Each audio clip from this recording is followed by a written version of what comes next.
Do you know what the echo of war truly is? Not the one described in history books, but the one that lingers, alive, in the mountains for decades. They say that in the Caucasus, if you remain perfectly still and hold your breath, you can hear not only the wind, but also the faint click of a rifle bolt. A sound once froze even the bravest Wehrmacht climbers' hearts over 70 years ago. The Germans came to these peaks as conquerors, elite climbers, wearing Edelweiss on their caps. But they overlooked a simple truth. Mountains do not tolerate arrogance.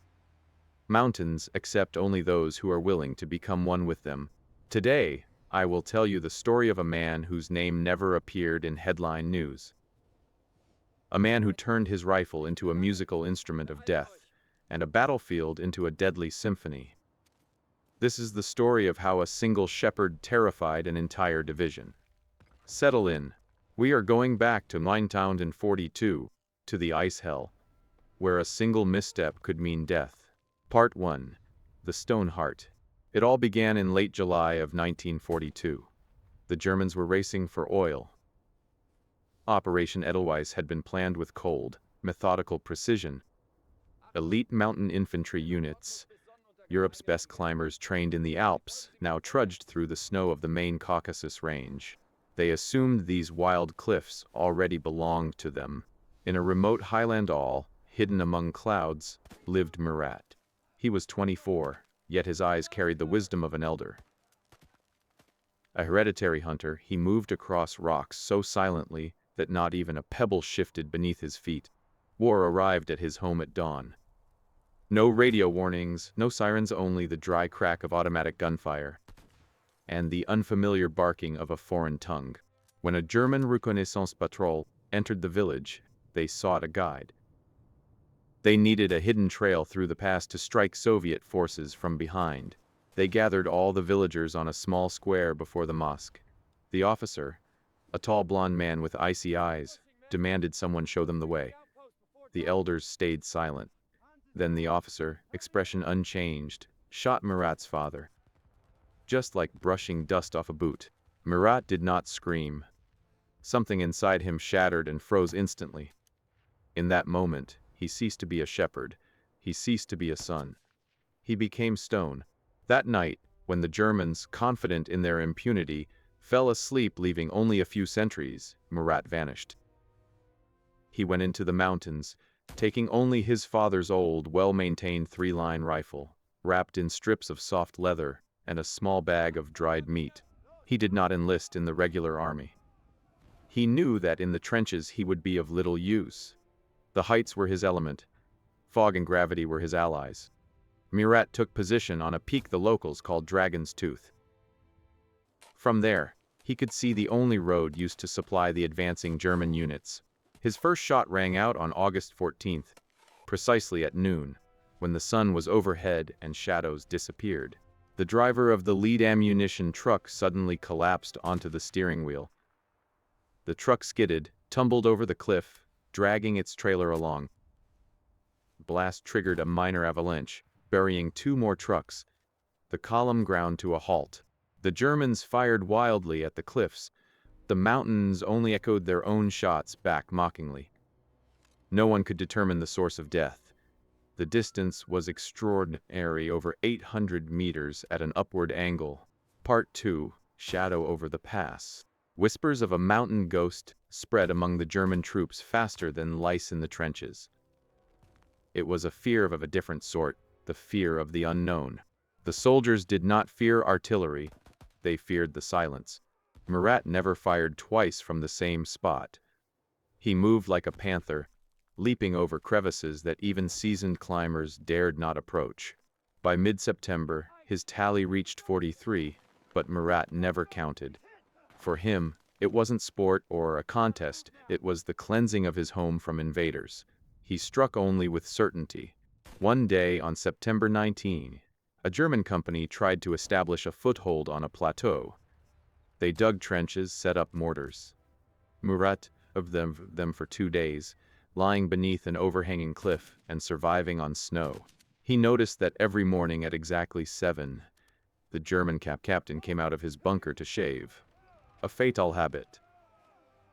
On the third day, as the captain lathered his cheek, Murat's bullet shattered a small mirror nailed to a tree and struck the officer in the temple. The panic in the camp was extraordinary. The soldiers felt exposed at that height. They began shooting at each other, mistaking shadows for enemies. Murat used the mountains themselves as a weapon. Once, he fired 3 shots to collapse an overhanging snow cornice on the trail, where a detachment of hunters passed. 10,000 tons of snow did what a whole artillery battery could not. 30 of Germany's elite troops vanished beneath the white avalanche. After this, a bounty was posted for the mountain ghost. 10,000 Reichsmarks, leave, and the Iron Cross. But fewer and fewer were willing to hunt someone they could not see. Part 3. The arrival of the hunter. The Wehrmacht command realized that their offensive stalled because of one man. Humiliation. Unacceptable. From Berlin, straight from a reception with the Führer, Major Gunther Schrader was recalled. An aristocrat, 1936 Olympic shooting champion, the best sniper of the Edelweiss Division. His rifle was a masterpiece, equipped with the latest 6-power optics. Schrader arrived in the mountains not as a soldier, but as a hunter of dangerous prey. He studied maps, interrogated survivors, analyzed trajectories. He understood Murat's pattern. "This is no ordinary marksman," Schrader said to his adjutant, peering through binoculars. "He is a savage who senses the stone. To kill him, I must stop thinking like a German officer and start thinking like a mountain goat." Thus began the great duel, a chess match, played on cliffs, with their lives as pieces. Schrader was cunning. He deployed dummies, mirrors, false glints. On the first day, Murat nearly died. A bullet tore his hat, grazing his skin. Murat knew he faced an equal. Schrader methodically cornered him, calling artillery on suspected positions, depriving him of sleep. He mined trails, poisoned springs. Murat had to move ever higher, into eternal snow, where each breath burned and his blood thickened in his veins. Part 4. The Silence Trap. By early October, temperatures dragging into 20 C. The wind screamed, drowning all thoughts. Murat was exhausted with almost no food left. Only a handful of rounds remained. His hands, blackened by frostbite, still gripped the rifle tightly. He knew Schrader was nearby. The German, too, was tired, but driven by hate and ambition. Schrader planned to finish it on October 5. He used a treachery unworthy of an officer, but effective. The Germans captured wounded Soviet soldiers. Schrader had them brought to an exposed plateau, visible from the peaks. He knew Murat was watching. "Shoot Russian," he imagined shouting, aiming at a neighboring rock. "Shoot and save them, or watch them die. Give yourself away." The Germans executed prisoners slowly, one every 5 minutes. Torture. Murat lay behind a rock, grinding his teeth to the bone. For the first time, tears froze on his cheeks, forming icy streaks. If he fired, Schrader would see the flash and kill him. If he didn't, he would betray his brothers. The 3rd prisoner fell. The 4th. Murat decided he did not shoot the soldiers on the plateau. Instead, he scanned the cliffs for a glimmer, a shadow, a breath, and found it. A faint puff of vapor rose from rocks 800 meters to the left. Schrader made a fatal error too. He focused on the plateau, expecting fire from Murat's usual spot. But Murat was elsewhere. At night, risking a fall, he crawled to a peak deemed impossible. He hung by his hands over a kilometer-deep abyss, legs braced in a crevice. Suicidal, but the only place to strike Schrader. Part 5. The shot through the storm. The wind roared, gusting up to 30 meters. Firing in such conditions at that distance was madness. The bullet could veer 5 meters off course. Murat closed his eyes, recalling his father and grandfather's words. "Aim with your heart, not your eye. The wind is not the enemy, it is the mountain's breath. Ask, and it will guide your bullet." He waited for the brief moment of calm. He held his breath. Heart slowed. Tick, tick, tick.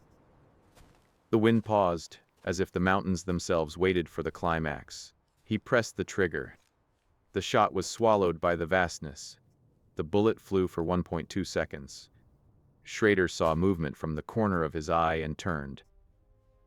Murat's bullet pierced the German rifle's scope through the lens and struck the ace in the eye. Gunther von Schrader died instantly, never realizing who outplayed him. But the echo betrayed Murat. The remaining German gunners fired at the cliff. Stones splintered, one bullet grazed his shoulder.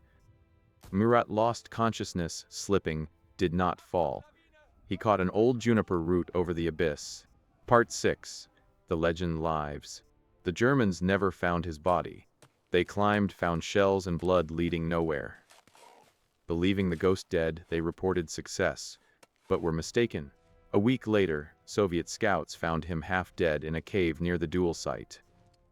Frostbitten, emaciated, with a festering shoulder wound, but alive.